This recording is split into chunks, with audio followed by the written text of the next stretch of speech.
ዛሬ ቤተክርስቲያናችን እያጠፋት ያለው እረኛ የተሾመው የቤተክርስቲያኒቱ ጠባቂ ነኝ የሚል አካል መሆኑን መታወቅ አለበት። ዲያቆን መስተፋቀር ደጋሚ ነው። መርጌታ ጎንደር ጉባኤ ቤት፣ ባህር ዳር ጥንቆላ ቤት ነው። ጎንደር ጉባኤ ቤት ከፍቶ ባህር ዳር ጥንቆላ ቤት ከፍቶ ህዝቡን እያሳበደ ነው። ማን? መርጌታ። በጥንቆላ ተፈቷል። ምዕመኑ አይምሮውን አጥቷል። ሁሉን ነገር አጥቷል።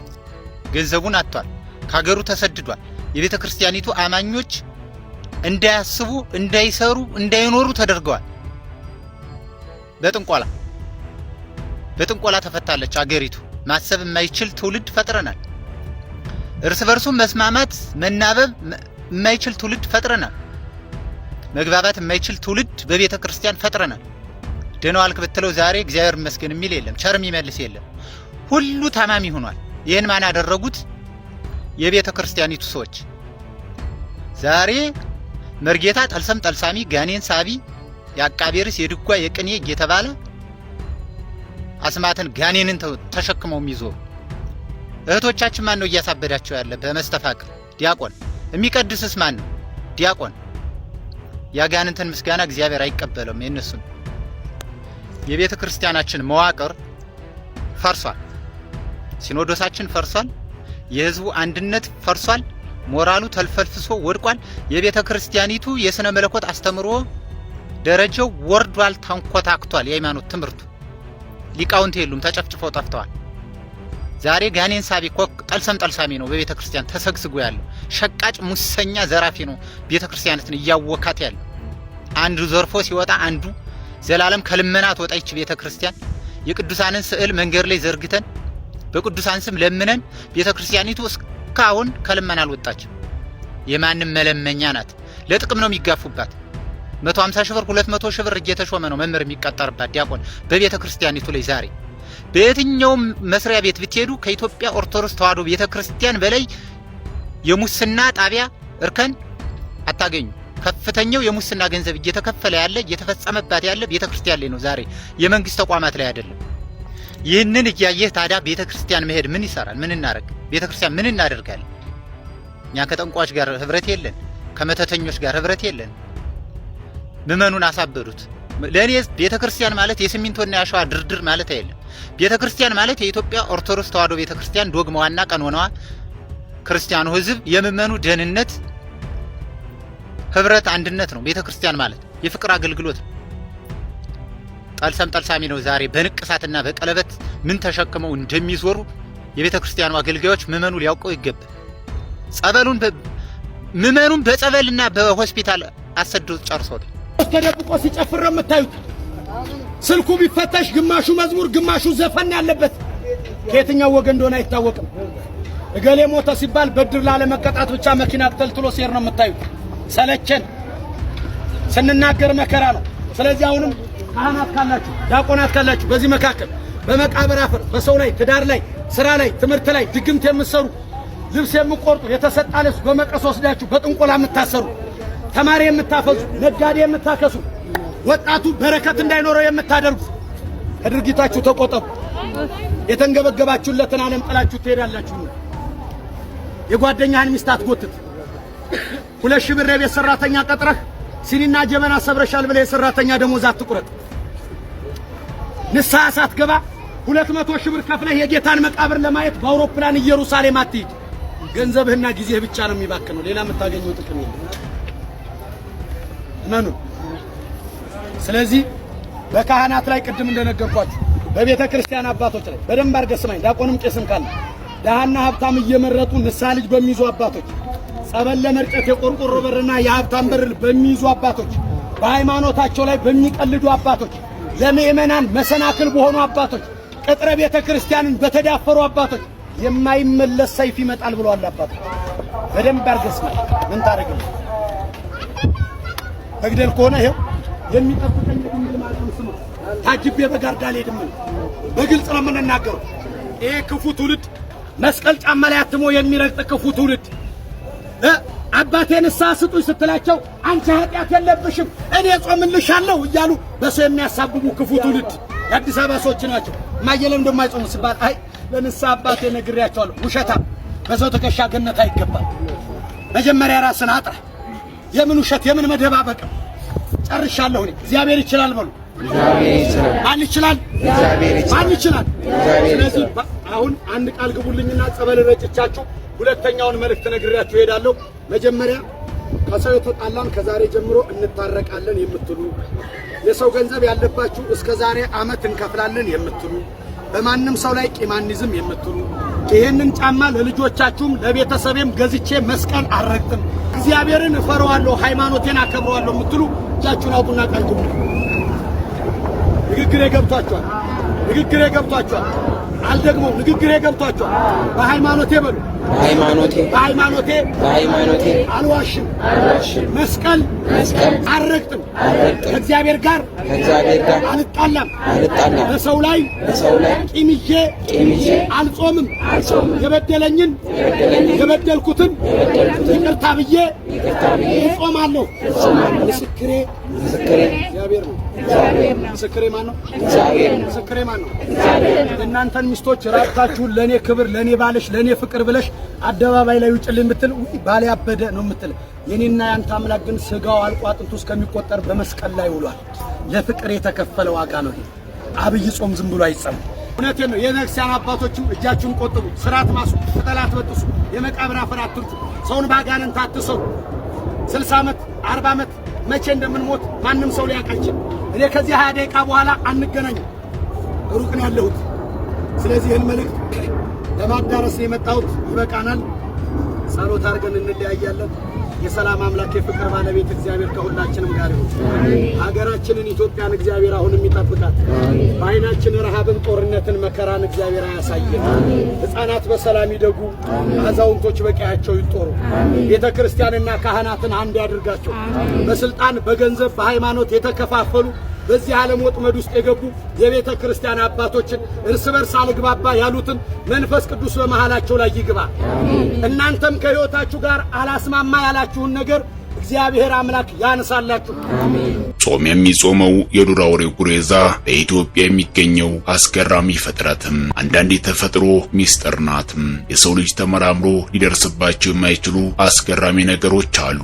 ሰው ተፈጥሮን እስካሁን 1% እንኳን አላወቀም ነው የሚባለው። ሚስጥራዊ ከሆኑ ጉዳዮች መካከል ደግሞ እንስሳት አንደኛዎቹ ናቸው።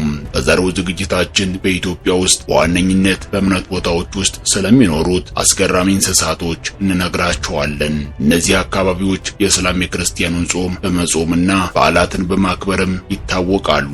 ጺማም የሃይማኖት አባት የሚመስል የፊት ገጽታ ያላቸው እነዚህ የዱር እንስሳት እንደ ጦጣና ዝንጀሮ ተንኮል አያውቁም። ፍጹም ሰላማዊና ምስኪን ሲሆኑ ጻድቅ በመባልም ይታወቃሉ።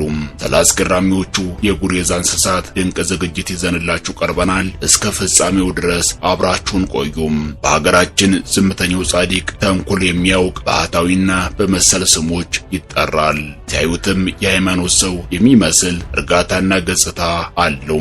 ጉሬዛ ሰውን የማይተናኩል ደግ የሆነ ፍጡር ሲሆን የኢትዮጵያውያን አባቶች ባህታዊና በመልካም ሽማግሌነት ይመስሉታል። በገጠሩ የሀገራችን ክፍል ጥቅጥቅ ባሉ ደኖች፣ በዋነኝነት ደግሞ በደን በተሸፈኑ ቤተ ክርስቲያናት፣ ገዳማትና አድባራት ይኖራል።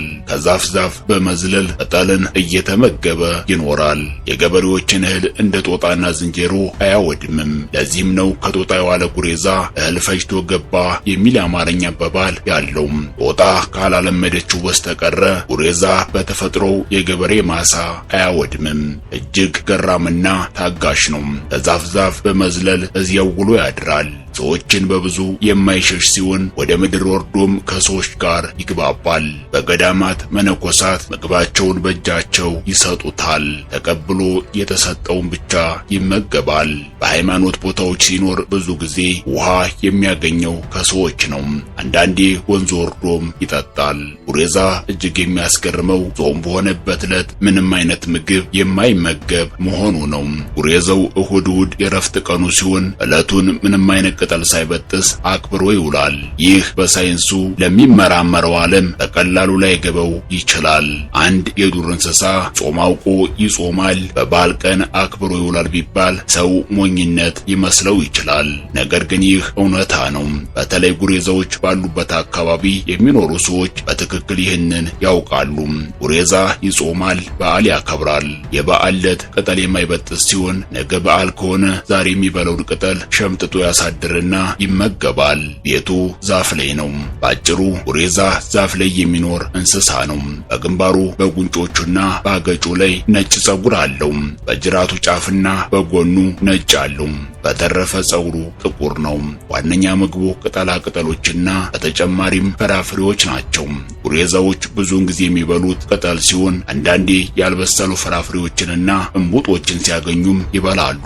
የመኖሪያ ክልላቸው ጠባብ ነው። ምክንያቱም ቅጠል የትም እንደ ልብ ስለሚገኝና የተወሰኑ ዛፎችን ቅጠል ስለሚበሉ ነው። በሀገራችን ብዙ ክልሎች ይገኛሉ። በአብዛኛው ቦታዎች እንደ ጻድቃን ይቆጠራሉ። ምክንያቱም ዛፍ ላይ ቅጠላቸውን እየበሉ ነው የሚኖሩት።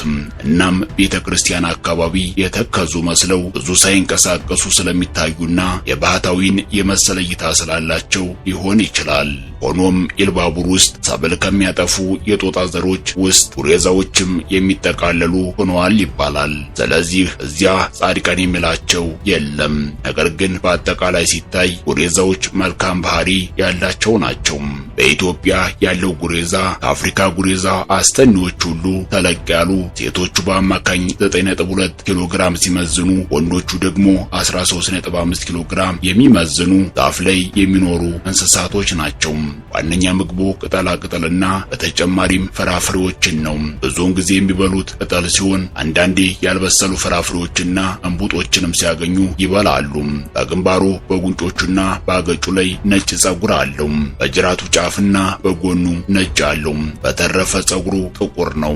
አዲስ የተወለዱት እንደ ትልልቆቹ ፊታቸው ጥቁር ሳይሆን ቀይ ነው። ጸጉራቸውን በሙሉ ነጭ ነው። ማህበራዊ አደረጃጀታቸው ክልልተኝነትና በአንድ ወንድ የሚመሩ ቡድኖች ናቸው። ክልላቸው ተደራራቢ አይደለም።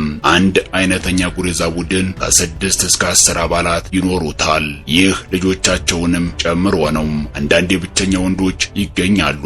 አንዳንዴም በአንድ ቡድን አንድ በላይ ወንዶች ሊኖሩ ይችላሉ።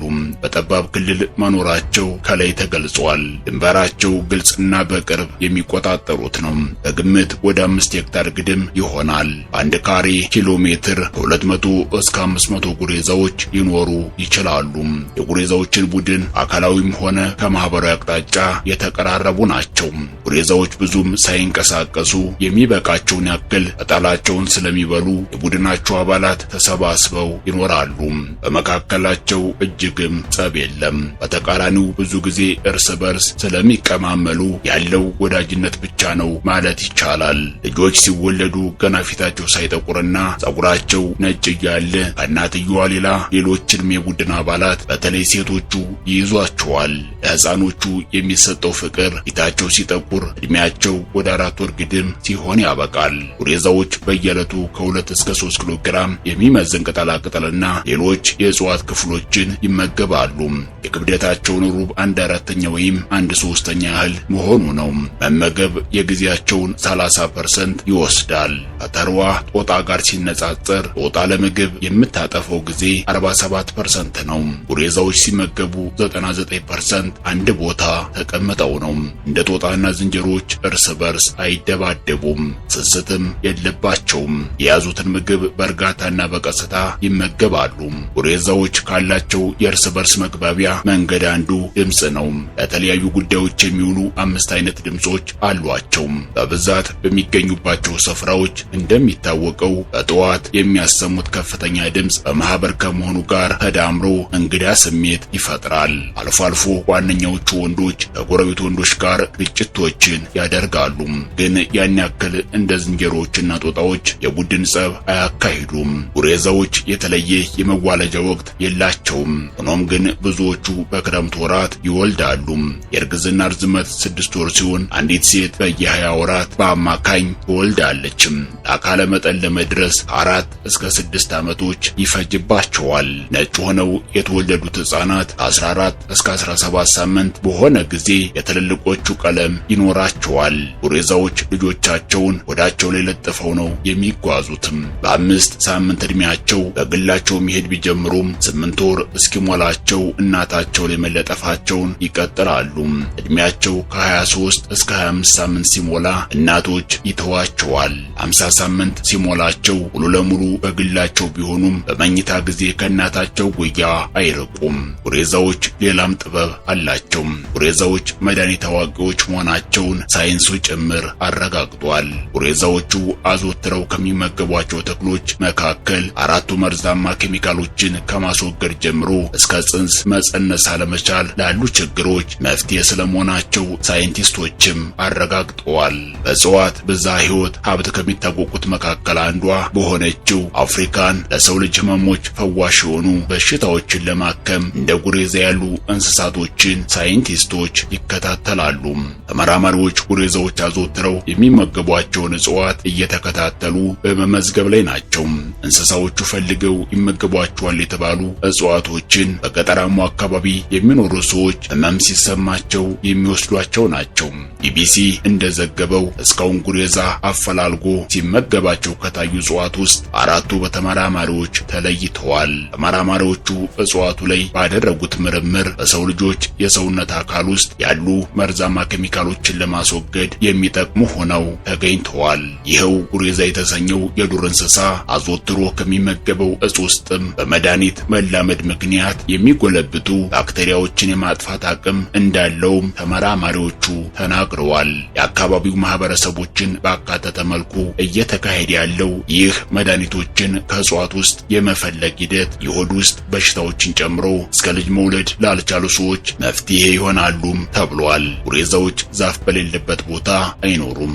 አሁን የደን መመናመን ባለባቸው አካባቢዎች እየጠፉ ነው። ለዚህም ነው በብዛት በገዳማት የሚገኙትም። ምክንያቱም ገዳማት በዛፍ የተከበቡ በመሆናቸው ነው።